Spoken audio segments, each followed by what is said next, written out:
Dos pobres amantes. Cuando el Walmart abrió, Ismael y Lili encontraron trabajo. Durante años habían sido vecinos, novios y finalmente esposos. En esa época, Ismael hacía trabajos de albañilería y Lili estudiaba en la secundaria técnica. Entraron a la tienda y mientras Ismael encendía las luces, Lili veía los estantes llenos de envases, cajas, recipientes de colores. El jefe de la tienda les ofreció un departamento de alquiler que les quedaba a 2 cuadras. No era espacioso, una litera, una ventana y un baño para todo el piso, pero ellos lo hicieron acogedor. Así vivieron durante 7 meses hasta que a Ismael se le presentó la oferta de ascender a inventarios. La noticia los hizo felices porque significaba un poco más de salario. El problema fue de horarios. Ismael entraba a la misma hora que Lili salía. Creyeron que podrían superarlo viviendo juntos solo cada domingo, pero les pesó cada vez más saber del otro. Primero por pequeñas notas dejadas en la mesa del cuarto, luego por la taza de café sin lavar, las migajas o el ticket en el basurero. Pronto habitaban el espacio que habían dejado el otro durante el día. Fue entonces que Ismael pidió un cambio de puesto, pero el jefe de la tienda lo enfrentó a un dilema. ¿Por qué mejor no deja a su mujer? El futuro, junio 2017. El club del apellido compuesto se reunía cada primer jueves de mes. Se iban rotando las casas y cada vez el anfitrión debía presentar un nuevo juego. El club no nació de la coincidencia de que se apellidaran Ginés Villalpando o Espinosa de los Monteros, sino de que todos habían ido a la misma prepa. De hecho, una cuarta parte de ellos le habían puesto un guión a sus apellidos o de plano, si eran Hernández o Suárez, usaban como complemento el de su abuelo. Eran parte del conjunto por otras razones. Tampoco es que fueran amigos, sino que, como todo grupo, se sentían ratificados en su excepcionalidad unos por otros, seguros de que eran los más simpáticos, disruptivos, una palabra que usaban casi tanto como chido, y tocados por la buena fortuna. Uno de ellos, Sánchez Romo, célebremente dijo: «Aquí conoces a quien te va a dar trabajo y a quien te lo va a quitar». No era pues una reunión de amigos, sino de contactos. En esta ocasión la casa que tocó era de los Gómez Lafarge. Gaby se llamaba su dueña. Su padre le había obsequiado esta casa como regalo de bodas. Gaby estaba casado con Don Nadie, que se decía poeta, es decir, que usaba disruptivamente ese seudónimo. Ser insignificante. Don Nadie. El padre de Gaby había tenido el mismo cargo en comunicación de la presidencia durante 5 sexenios. Aunque discreto, el régimen lo recordará como quien diseñó la campaña publicitaria que promocionó que el gobierno de Salinas había eliminado la deuda externa, que el de Zedillo había logrado la hazaña de un préstamo de 20,000 millones de Bill Clinton a cambio del petróleo, que Vicente Fox había mandado desalojar a la APO de Oaxaca porque no eran maestros sino delincuentes, que el índice de letalidad de la policía con Calderón no medía los muertos sino la fuerza del cumplimiento de la ley. En la agonía del sexenio de Peña Nieto, el papá de Gaby colaboraba ahora en el equipo del candidato del PRI, Mid, para remachar que era un técnico y no un político. Un príncipe sabio. La casa era producto de todo eso. Si veías la chimenea, el enfriador de vinos o la biblioteca con una grúa para alcanzar los tomos del último estante, todos eran dinero público. También, por supuesto, la alberca con agua templada. Gaby hacía unos libros de arte para las mesas de centro de sus amigos, tan pesados que no se podían levantar para hojearlos. Los libros versaban sobre la estética del imperio de Iturbide, los rebozos de Carlota y una iconografía de Gómez Morín. Los contratos eran todos de comunicación social de la presidencia. A pesar de las apariencias, Gaby no estaba exenta de su propio delirio. Hacía Reiki para perros y gatos, pero por internet. Es decir, algunas personas le depositaban dinero para que ella enviara a distancia, a una hora pactada, una canalización de energía universal hacia la mascota, cuya foto mandaban por correo. En Flor de Loto, la pequeña Gaby se recogía con broches su escaso y delgado cabello rubio, se sentaba en un salón especial de su casa diseñado con Feng Shui para tal efecto y repetía Hon Sha Se Sho Nen, para luego decir el nombre del perro o del gato varias veces, algo como Puki o Huellitas o Anastasia, y entonces, del otro lado de Lomas o en Whisky Lucan, un animal de compañía sanaba su alma. Alguna vez se lo hizo a un miembro del club, pero no supieron si usar el apellido del acta de nacimiento o el más prestigioso. Lo hizo con los dos nombres, pero no sanó el dolor de cabeza de Alexandra, como sería en su forma legal, Alejandra Robles Cisneros, o en la otra, Alexandra Robles Ariza. De todas formas, Gaby veía en esta labor insignificante su contribución para sanar a la sociedad. Don Nadie era su esposito, un guapo poseedor de la única pigmentación aceptable, el bronceado. Todo lo demás en él era insustancial, incluyendo sus versos, que solo él encontraba disruptivos porque se referían a las pequeñas cosas. Una taza de café, una bolsa de plástico o al tiranosaurio morado de un programa infantil. Habían tenido 2 hijas en los 90. La broma a sus espaldas era que su inspiración era Gaby, que medía escaso 1,48 m de estatura. Gaby amaba a su esposito cuando lo sorprendía llorando con las telenovelas o haciendo volar a una de sus hijas como aspa de helicóptero. Don Nadie, sin embargo, tenía una gran cosa. Cuando tomaba, inhalaba y cuando salía intoxicado, usaba con generosidad su guapura y su bronceado. Gaby lo sabía porque una vez que sus escritores lo regresaron casi delirando al salón de su sala, Don Nadie siguió hablando de sus aventuras amorosas sin saber quién escuchaba. Terminó una historia sobre cómo era el sexo con una niñera ya despedida a la que le faltaba una pierna. Se le desplomó la barbilla sobre el cuello y quedó inconsciente. Por la mañana, Gaby hizo como que nada había pasado porque, después de todo, era su esposito y ella su esposita, y el olvido era una bendición matrimonial. Don Nadie tiene el mismo concepto de felicidad que un policía judicial, había dicho célebremente Valentín Sánchez Romo, abstraído en el descubrimiento de un nuevo concepto. Él era ingeniero en la constructora de su papá, Gregorio Sánchez García. El apellido Romo lo había tomado de su abuelo, un gobernador de Sinaloa asociado con los narcos históricos, quienes en un origen eran todos policías que esclavizaban agricultores. Pero eso había ocurrido allá en los años 70 del siglo pasado. Ahora regenteaban Innovación y Armados, una compañía que había sido responsable de que la carretera a Acapulco se desgajara cada vez que llovía. No es que fueran unos ineptos, sino que el negocio era el mantenimiento, poner y ajustar una enorme malla metálica que cubría la pendiente. Con Peña Nieto se les adjudicó el contrato para construir un túnel que cruzaba el Triángulo Dorado, las esquinas serranas de Sinaloa, Durango y Chihuahua. El gobernador explicó así la adjudicación del contrato. Son una familia que sabe cómo lidiar con los matones. Dentro del grupo, a Valentín Sánchez Romo se le tenía por libidinoso, y a sus espaldas las mujeres le llamaban Calentín Sánchez Pomo. Con 3 copas le susurraba al oído sus fantasías y con 6 proponía que la velada continuara con todos desnudos.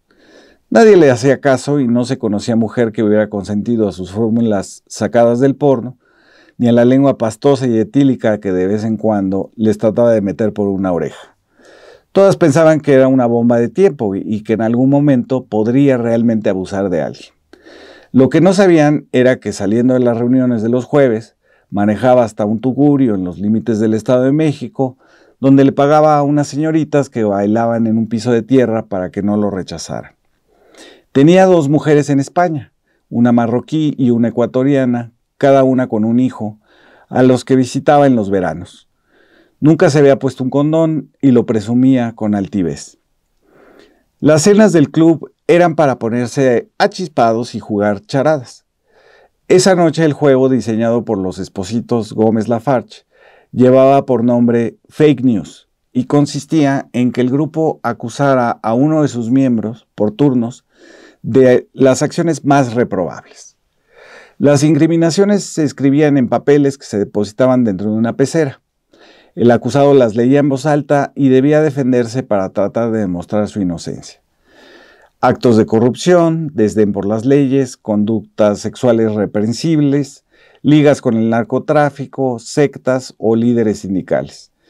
Se llamaba fake news porque las imputaciones eran al azar y sin pruebas, mientras que el acusado estaba obligado a demostrar su integridad. Al final se levantaban o bajaban los pulgares, como en el circo romano, para entregar o no la absolución. Usted ha sido director del área de gobierno de Aguascalientes, pero su cuenta de banco está en dólares y es 100 veces su salario. ¿Cómo explica su corrupción y diga quiénes fueron sus cómplices? ¿A cambio de qué? 4 mujeres lo están acusando de violación. Explique. Se sabe que usted es zoofílico. ¿Por qué debería creerle que no? Leo era el cuñado de Gaby, hermano chico de Don Nadie, y no salía en esos jueves. Esa noche sí llegó porque quería medir sus bonos entre los integrantes del grupo. Unos 10 años antes, Leo había participado como asistente del director de arte en 2 películas en Hollywood, de las grandes, es decir, de las que tienen superhéroes. En ese tiempo se paseaba por los cócteles y cenas con lentes oscuros y gazné como si fuera una celebridad. En cierta forma lo era, porque de todos sus compañeros que habían estudiado para cineastas, él era el único cuyo crédito aparecía en las pantallas del mundo, en todos los complejos dentro de los centros comerciales de sur a norte del Ecuador, con anuncios en bardas por todo el planeta. Pero fue efímero y nunca lo volvieron a llamar. Ahora era asistente de dirección en series de narcos para las nuevas plataformas digitales. Fue por una de ellas que se paralizó con la pregunta que le tocó a Alexandra, una psicóloga con plaza de investigadora en Ciencias Químicas de la UNAM. Fabiola sacó el papelito y le preguntó, ¿por qué le hiciste esa promesa al niño si sabías que era mentira? 7 años antes, Leo se recordó dentro de una casa oscura que olía a humedades, sentado en un sillón con un juguete debajo del muslo que le molestaba, viendo una fétida iguana en una pecera y diciendo, su hijo será el rostro del nuevo cine mexicano. El pueblo estaba en San Luis Potosí y ya no recordaba el nombre, tampoco el del niño. Para la serie de narcos tenía el apoyo del gobernador. Para la selección del niño sicario, les habían dejado la Casa de la Cultura, donde se formaron filas larguísimas de mamás, papás, abuelitos, con niños arreglados con sombreros tejanos y botas. Fueron 2 semanas de ver y escuchar a niños que pretendían ser criminales, hasta que quedaron solo 3 a los que se les llamó por 5ª vez. Pero quedando entre los últimos 3, los papás del niño sicario se adelantaron a la decisión final. Se endeudaron con la compra de una nueva camioneta y hasta con un crédito hipotecario para echarle un segundo piso a la casa. Su hijo no tenía mucha idea de cómo actuar, pero en cambio tenía todo para ser el niño sicario. Una inocencia en la mirada combinada con una quijada angulosa, la nariz recta como en tensión, la boca sin labios de los que saben callar. Al menos así lo vio Leo en esa época.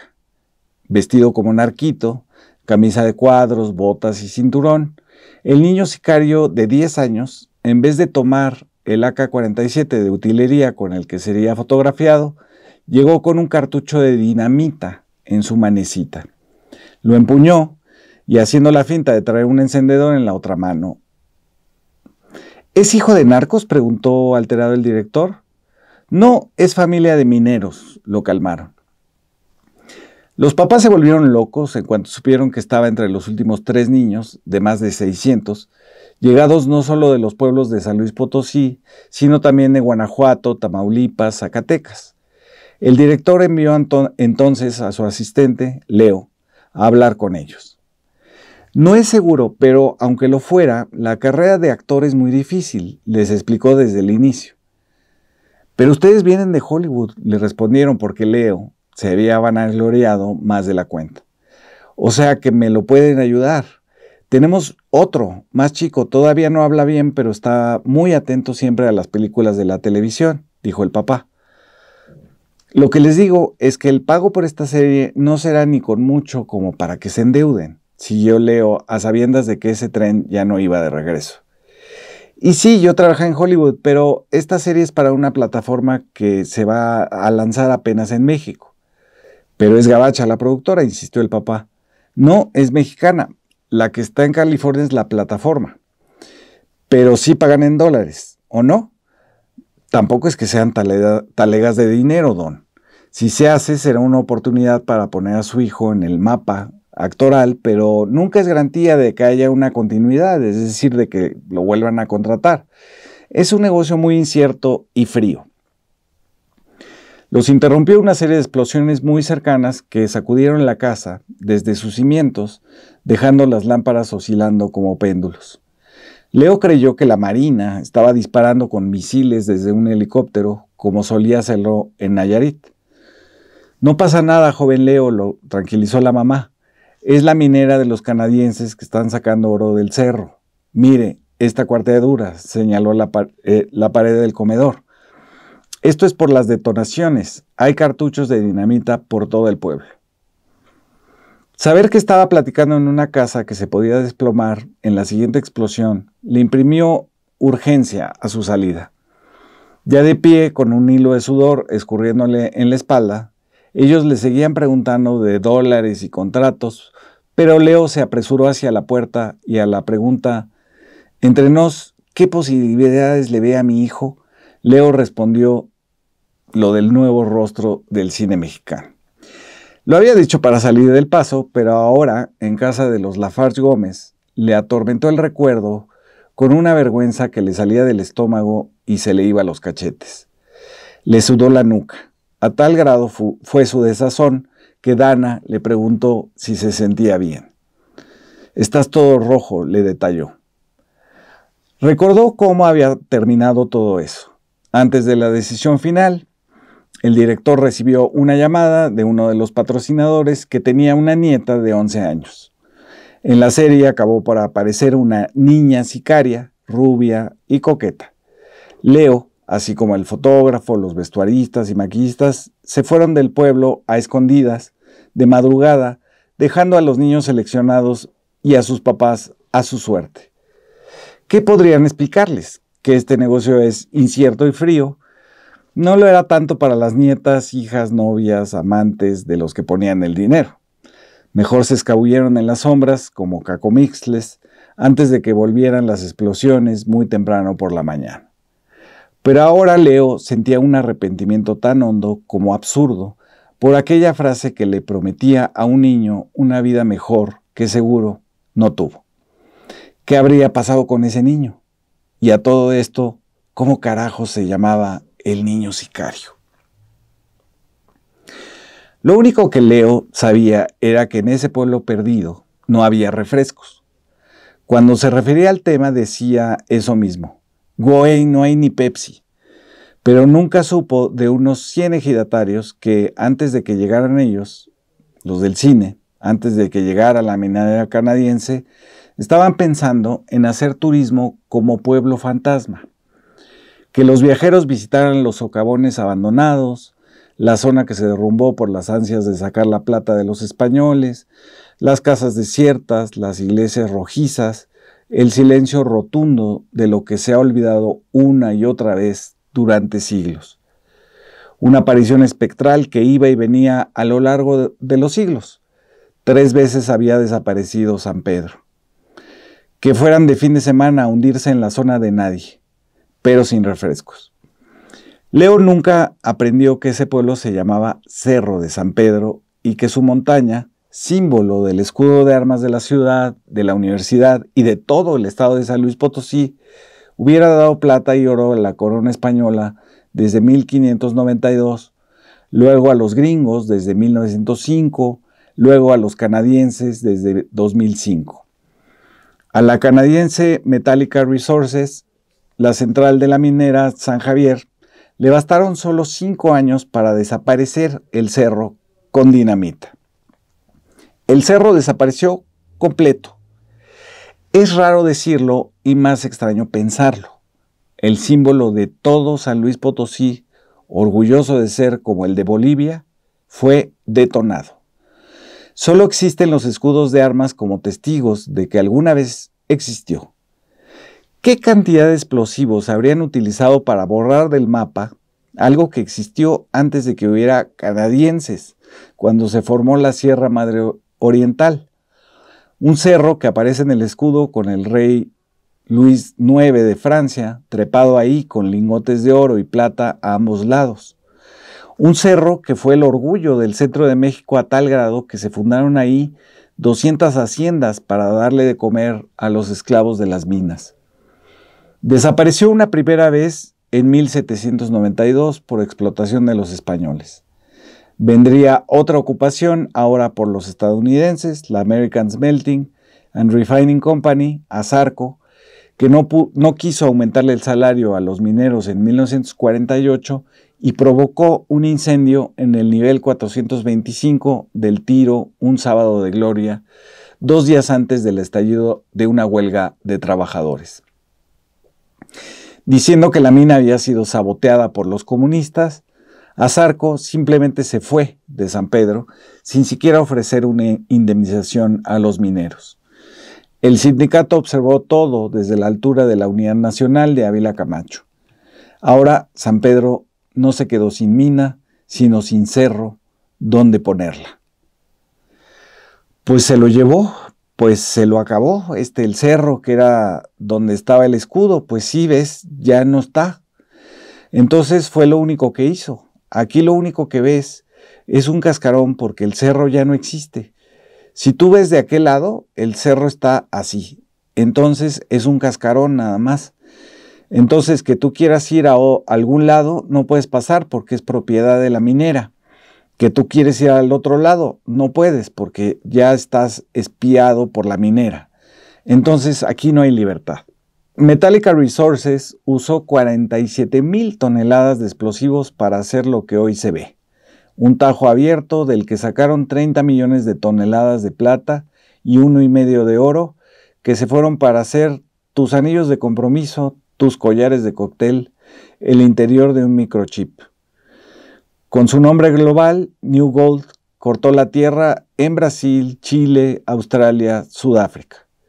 Detonó, acumuló piedras en cualquier lado, se terminó el agua, usó químicos para separar componentes y un día se fue, abandonó el lugar, dejando tras de sí un muladar.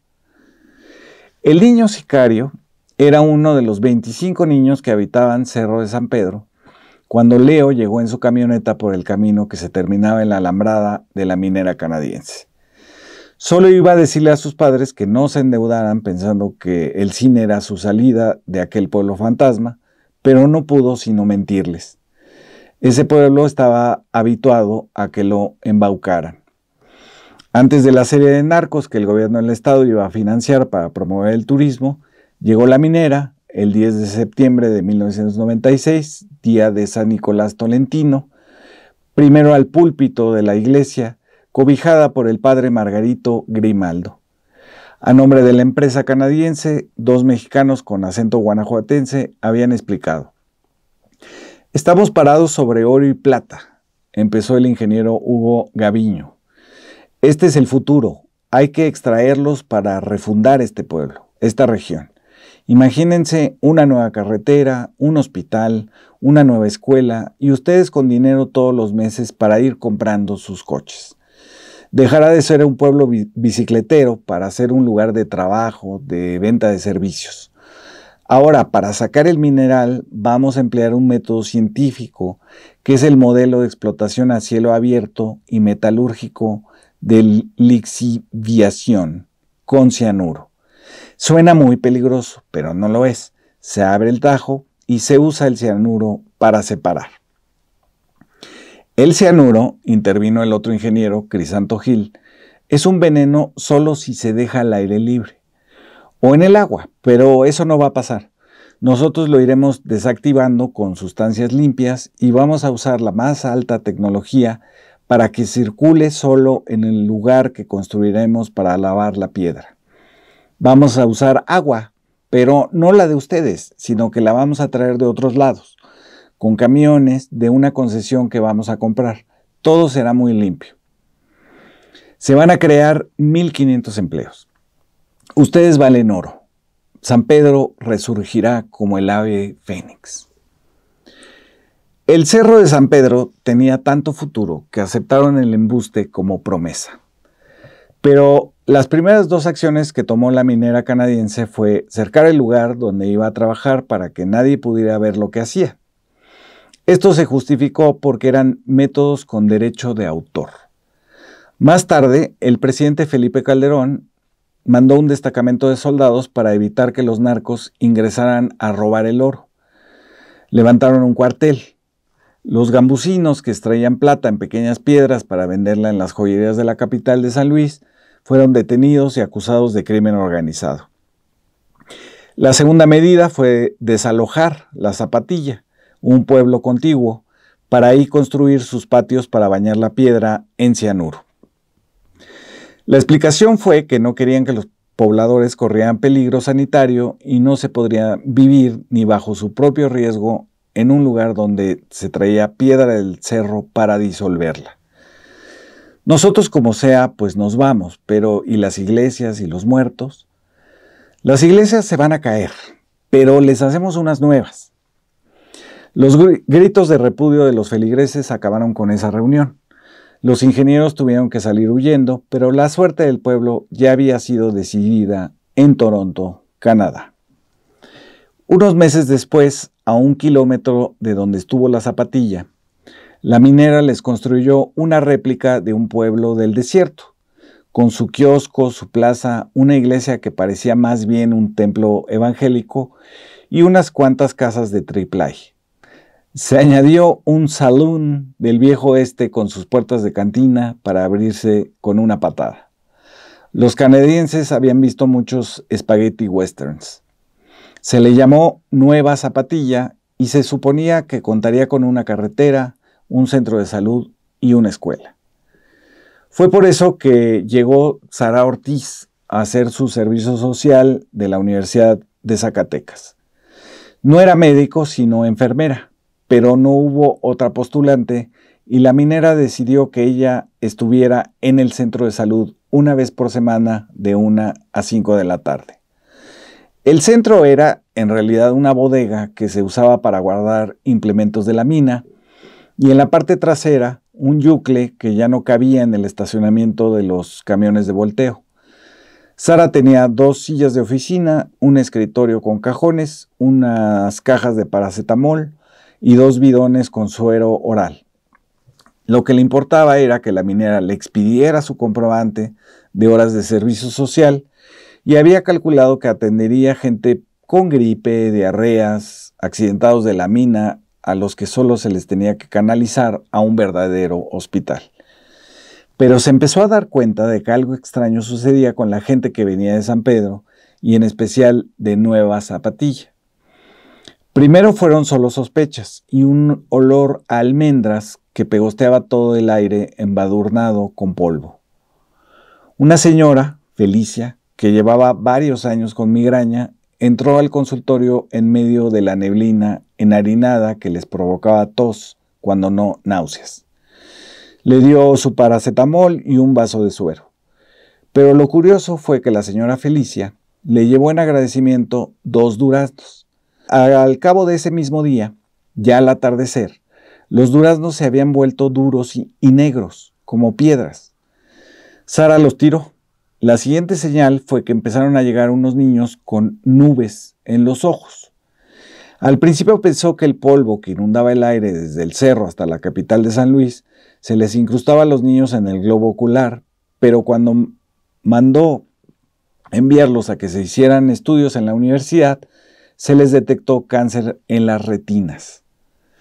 Cuando ya llevaba un mes y medio, conoció a don Armando, que se quejaba de un dolor en las piernas. Las tenía muy hinchadas y a pesar de que le recomendó usar calcetines apretados, eso fue lo que se le ocurrió a Sara, al poco tiempo murió. Muy pronto se abrió toda una sección del cementerio de Cerro de San Pedro para los de Nueva Zapatilla, cuyo pueblo de película no contaba con una santa sepultura. Los arquitectos de la minera pensaron que si no le agregaban en su maqueta un lugar para inhumar a los cadáveres, lo que vendría pasaría desapercibido. Ahí, a Cerro San Pedro, fueron a enterrarlos, casi todos muertos por una falla en los riñones. Sara quiso hablar con su superior jerárquico, el encargado de programas sociales en San Javier, una oficina de la minera canadiense. Ni siquiera le dio una cita. Su secretaria le expidió el comprobante de servicio social por adelantado y Sara fue liberada de sus responsabilidades sanitarias. No regresó a Zacatecas, sino a San Luis, capital, donde había encontrado novio. Pero Cerro de San Pedro la marcó para siempre. Cada cierto tiempo, mientras se quedaba dormida, su mente volvía a los dos duraznos duros y ennegrecidos, viéndola desde su bote de basura. ¿Qué habría pasado con toda esa gente? Con los ojos de esos niños, con los árboles de fruta. Cuando soplaba el viento desde la dirección del cerro, el olor al aire engrasado con almendras le recordaba ese siniestro que no puedes ver, pero que sabes que se oculta al doblar la esquina. Los habitantes de Nueva Zapatilla no se libraron de ninguno de los otros riesgos, aunque fueran los más furibundos defensores de la minera canadiense. Casi todos sus habitantes entraron a trabajar en la limpieza, la vigilancia y alguno hasta operando una grúa. A las primeras explosiones en 2005 se cimbraron sus casas, igual que lo hicieron los templos coloniales de San Pedro Apóstol y el de San Nicolás Tolentino. Se cuartearon las casas de Cerro San Pedro, Cuesta de Campa y Portezuelo. Esas explosiones duraron los siguientes 5 años hasta reducir a polvo el cerro que daba identidad a todo el estado. La minera entonces expidió un volante que repartió por todos los pueblos y ciudades de San Luis. No es cierto que el Cerro de San Pedro sea el que aparece en el escudo de San Luis, decía el volante. Es una representación de una montaña en Francia llamada Negra, mediante la cual el río Sena desemboca en el mar. Nuestra identidad no es un cerro o unas iglesias, sino la minería. Durante generaciones hemos sido mineros, no un escudo de armas colonial entregado por un virrey, conde, SIC, de Albuquerque. Los académicos de una fundación alemana, Eduard Seller, que fueron contratados por la propia minera para estudiar el impacto cultural de Metallica Resources y su nombre en español, San Javier, dictaminaron en su informe: sería verdaderamente irresponsable negarle a los habitantes el desarrollo minero, que es su único lazo con el futuro. Resultó que incluso antes de publicitar su obra, la minera ya había firmado contratos de arrendamiento para ocupar las tierras de todos los pueblos cercanos al cerro: Armadillo de los Infantes y Soledad de Graciano Sánchez. Para ello había hecho asambleas con falsos ejidatarios, algunos hasta traídos desde Guanajuato, para que aceptaran unos 15,000 pesos mensuales durante 2 años. Al final les dieron solo 2,000.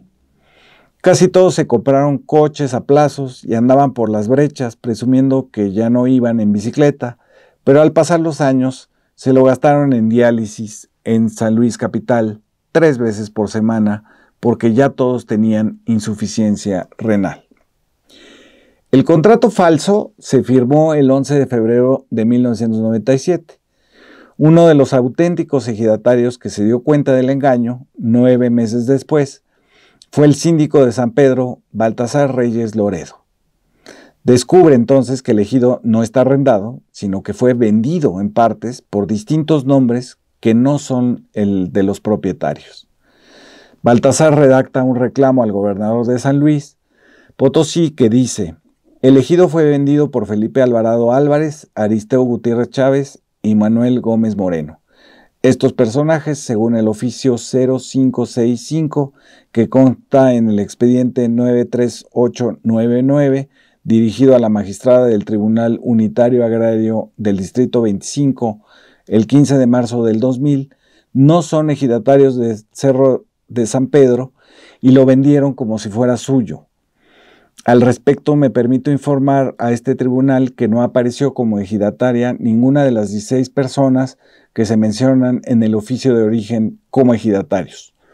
4 predios fueron vendidos a la minera por el presidente municipal anterior, Juan Carlos Escalante, su esposa y su hijo. Ninguno de ellos es un ejidatario encontrable en el registro agrario. 3 meses después, el 21 de marzo de 1998, Baltasar Reyes Loredo fue encontrado muerto en el interior de su camioneta con un disparo en la cabeza. El servicio médico forense declaró que fue un suicidio atípico, quizás debido a que el arma calibre .347 se encontró en su mano y era zurdo. El Cabildo designa un mes después a Marcos Nava Orocio como nuevo presidente municipal. Él no solo apoyó a la minera, sino que la incluyó en su programa de gobierno como si su ocupación ilegal de 300 hectáreas del cerro y los patios de riego con cianuro de 1 kilómetro cuadrado fueran obras públicas. El hijo de Baltasar sería electo a la presidencia municipal en 2004 y el presidente Vicente Fox, durante una gira de trabajo por San Luis Potosí, habló con él. Ya hubo muertos por esto. Bueno, tu propio papá, le dijo Fox según el testimonio. Hay que dejarlos chambear e invertir para que haya trabajo. No espanten a las inversiones. Así que el hijo de Baltasar, Óscar, dio los permisos municipales correspondientes, aunque también se supo que por ellos la minera le había ofrecido 3 millones de pesos. Más tarde, al presentarles disculpas a los opositores a la minera, lloró y dijo temer por su vida. La ocupación de las tierras fue legalizada eventualmente por la Secretaría de Economía. Los abogados de la empresa eran los mismos abogados del PAN en San Luis Potosí. Concluyeron sin titubeos. En la Constitución, la actividad minera tiene prioridad sobre la agricultura. Les dieron entonces el permiso para quedarse. Llamarle prioritaria a la extracción de la mina es por lo menos un mal chiste, declaró a la prensa uno de los opositores al plan, organizados en el Frente Amplio Opositor. Después de que se acabe en el cerro, la tierra no podrá usarse ni para que crezcan mezquites. No es prioritario, es terminal. Ante estas críticas, la minera canadiense prometió construir un vivero para llevarse todos los tipos de agave, cactus, biznagas, garambullos, palmas chinas y plantas del desierto, como el viejito blanco, y fundar con esos especímenes un museo. El terreno que se anunció para el vivero acabó ocupándose en más camiones de volteo y unas grúas para construir un puente que acelerara el paso de piedras del cerro a donde iban a ser lixiviadas. Había muchas aguilillas que siempre andaban volando y ya no se ven. Aquí en mi casa vivían las ardillas, el tejón las zorras. Ahorita ya tiene rato que no veo a las zorras, pero aquí bajaba una zorra todas las tardes, a la casa también, y ya no ha bajado, pues el coyote igualmente ya no se escucha, y tiene rato que no veo ninguna luciérnaga. Ahora lo que hay son putas. Si bien la minera San Javier construyó la carretera que llega hasta Cerro de San Pedro, fue para que sus camiones sufrieran menos desgaste y para facilitar que lleguen al terreno que tienen ahí alambrado. Con la energía eléctrica sucedió lo mismo, y si bien logramos que mejorar el suministro, ya que anteriormente no tenía la misma intensidad, es casi toda para la minera. Pues transporte no tenemos, escuela tampoco tenemos. Para llegar al pueblo hay carretera asfaltada, pero transporte público no. Lo más cercano que se puede llegar al poblado es a las oficinas administrativas de la empresa a 4 kilómetros de la cabecera municipal. Transporte no hay transporte público. Pues la escuela no está funcionando como tal. Creo que está rentada por la minera. No hay servicio médico. Incluso no hay tiendas. Ya ves que no hay nada, ni refrescos.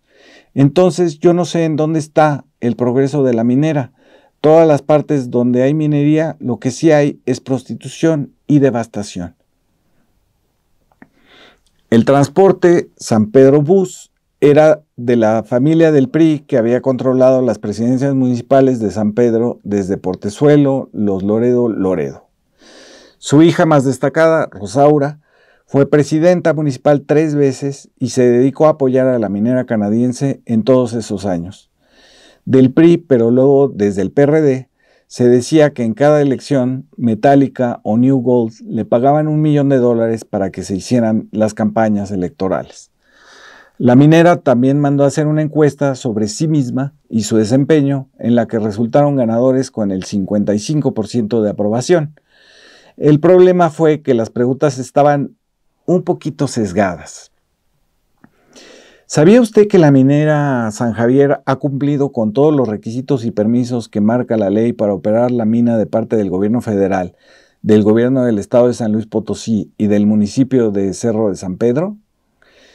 ¿Está enterado de que la empresa ha acordado limpiar los residuos minerales peligrosos que otras actividades mineras en el pasado han dejado en la localidad, lo que garantiza que el Cerro de San Pedro estará más limpio que antes?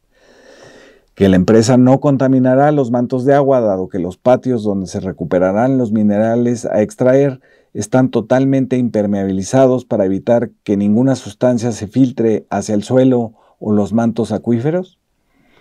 ¿Sabía usted que la operación de la minera no afectará el consumo de agua de la población, dado que el agua utilizada proviene de otras empresas que ya no la necesitan? Que la empresa minera San Javier ha trabajado con las autoridades en un programa para restaurar los edificios históricos como el Templo de San Pedro Apóstol y el de San Nicolás Tolentino. Que la empresa invertirá 1,200 millones de pesos y dará empleo directo a 1,200 personas. ¿Sabía usted que el tipo de explosivos utilizados es de lo más seguro que existen, es controlable y detonable bajo ciertas condiciones y es muy seguro? Aún con estas preguntas, la mitad de los encuestados dijo no saber, lo que se tomó como que estaban no en contra de la mina, sino mal informados. Pero como eran locales, no podían hacer nada contra el proyecto. Así se lo hicieron saber los doctores en Derecho de la UAM Azcapotzalco, José Juan González Márquez e Ivette Montelongo, también contratados como parte de la campaña publicitaria a favor de San Javier. Los abogados dijeron en la radio y en la televisión: realmente todo es entre la federación y la empresa. Los locales no tienen nada que hacer ni decir, menos decidir algo que compete a economía, la defensa nacional y medio ambiente, dijo uno. Nos podríamos enfrentar a una demanda de Canadá en el marco del Tratado de Libre Comercio de América del Norte, dijo la otra, como los $16 millones que México le tiene ahora que pagar a Metaclad por no respetarle el permiso de que pudiera hacer un tiradero tóxico acá en Guadalcázar. No vamos a ser los potosinos los que siempre resultan demandados en las cortes internacionales. Interrogado por la prensa en 2004, el gobernador panista, contador público Marcelo de los Santos Fraga, confesó con pesar: ¿yo por qué? Yo soy un simple espectador en esto. Queremos futuro, agua sin cianuro, gritaron los que lo esperaban afuera del palacio. Fue un caso en el que la gente estaba necesitada y sin dinero. Yo he platicado con mi papá y con los demás ejidatarios y ellos decían que preferían comer, que la contaminación, pues después. En la comunidad, la mayoría de la gente que tuvo en sus manos la decisión de arrendar o no las tierras, a veces no sabían ni leer, menos iban a entender que es un tajo a cielo abierto o un proceso de lixiviación. Realmente lo que ellos querían era el dinero. Yo no los culpo, o sea, me da tristeza que haya sucedido, pero pues el gobierno del estado nunca se ha preocupado por acercarnos el empleo. La gente está en la miseria. Si te dan de comer, pues adelante. Mi papá me decía, es que a lo mejor yo tengo que comer, pero los demás no tienen trabajo. Eso es lo primero. Por eso es que el ejido arrendó las tierras en una cantidad ridícula, porque es ahí en donde están las piletas de lixiviación en las tierras que rentó el ejido. Ahora que estábamos en la presidencia me decían, ¿por qué la destrucción al cerro? Yo les decía que no había de otra. O sea, tienes que apostarle o querer hacer algo, pero tienes que sacrificar también algo. Y sí es feo. Hay apoyos de la empresa, pero todo tiene un precio, si así lo queremos ver. En 2015, la minera San Javier recibió 2 premios en la Ciudad de México. Uno, el que la Cámara de Comercio de Canadá en México otorga por responsabilidad social corporativa, y el otro, del Centro Mexicano para la Filantropía, por ser una empresa socialmente responsable. Mientras, dentro del territorio autónomo de la mina, queda prohibida la entrada a toda persona ajena a la empresa, iban pasando los invitados a recibir un reconocimiento por 50 años dedicados a ser mineros. En el módulo de información, dentro de una casa porfiriana que Metallica Resources se apropió, pero que iba a ser un hotel para cuando Cerro San Pedro fuera declarado pueblo mágico y empezara aquel turismo fantasmal, ahí los guardias privados de seguridad criban a los asistentes y una vez aprobados por decir el nombre correcto, los reciben las guías de turistas, que son casi todas hijas de los propietarios de las tiendas de San Pedro. Los fines de semana ellos son las que dan la bienvenida a los que quieran vivir la experiencia minera, con cascos, linternas y arneses para bajar a un socavón abandonado en 1948. A un costado por donde se entra, el tiro Cocinera, están las ruinas de la Casa Guadalupe, construida en el siglo XVII y que se supone que estaba protegida por su valor histórico, pero que se cuarteó por la dinamita. El acto de reconocimiento a los mineros iba a ser en la explanada derruida del hotel. Allí habían acomodado en el terreno con desniveles una mesa de presidium con el dueño de la tienda y presidente del patronato de mejoras, Aristeo Gutiérrez, y el representante de la empresa, Donald Holtz. Después de que se nombraron a los primeros 7 mineros y que ninguno de ellos había ido a recibir su reconocimiento, se levantó la sesión y se ofreció una comida. En esta ocasión, según relatan varios testimonios, Mr. Holtz propuso un nuevo futuro para Cerro San Pedro.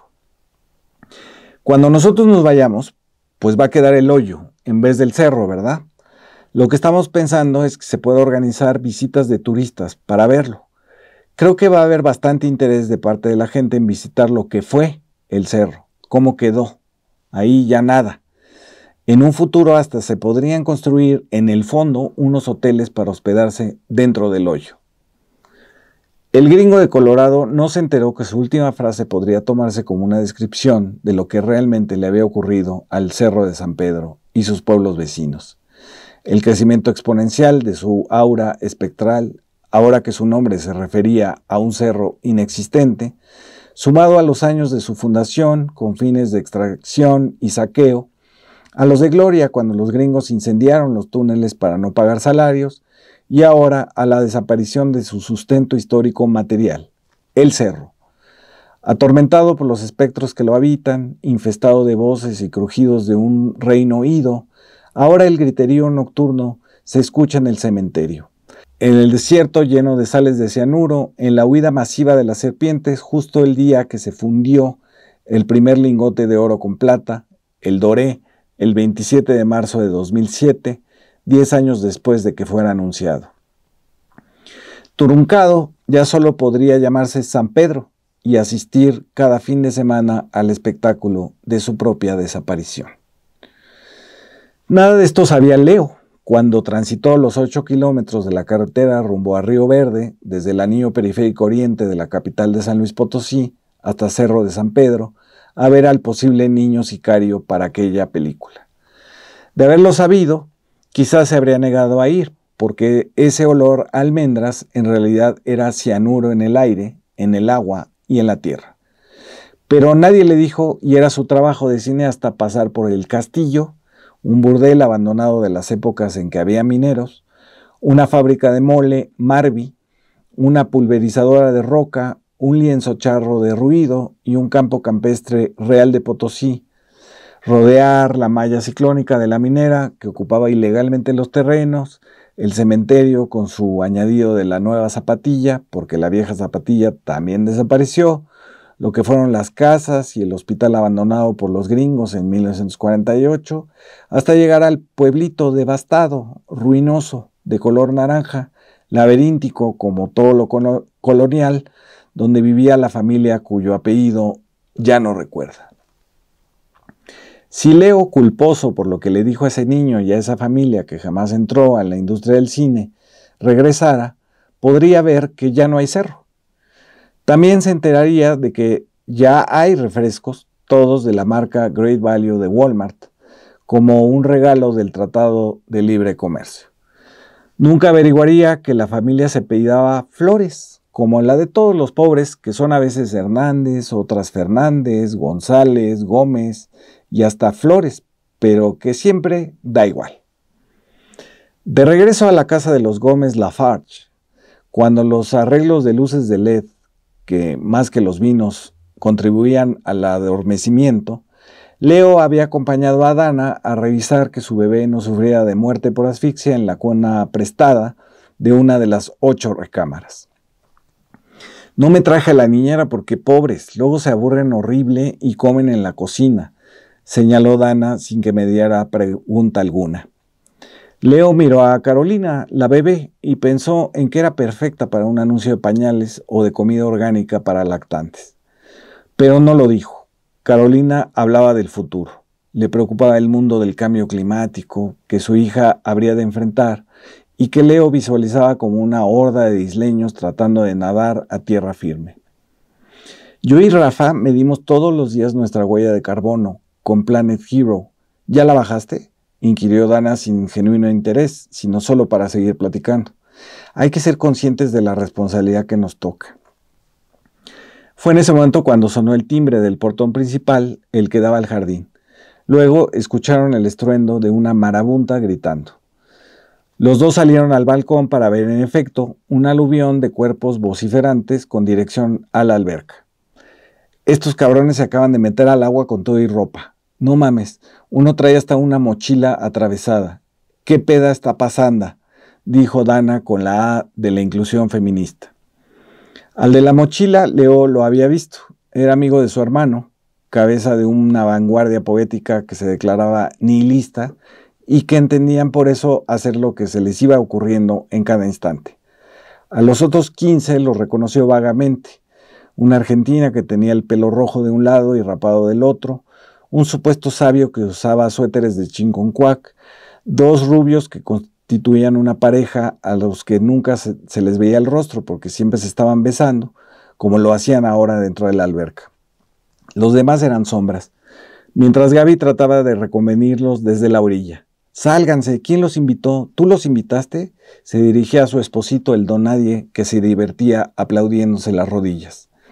Desde el balcón, Dana sostenía a su bebé dormido en sus brazos y Leo miraba el reloj para darse ánimo a bajar e irse de regreso a su casa.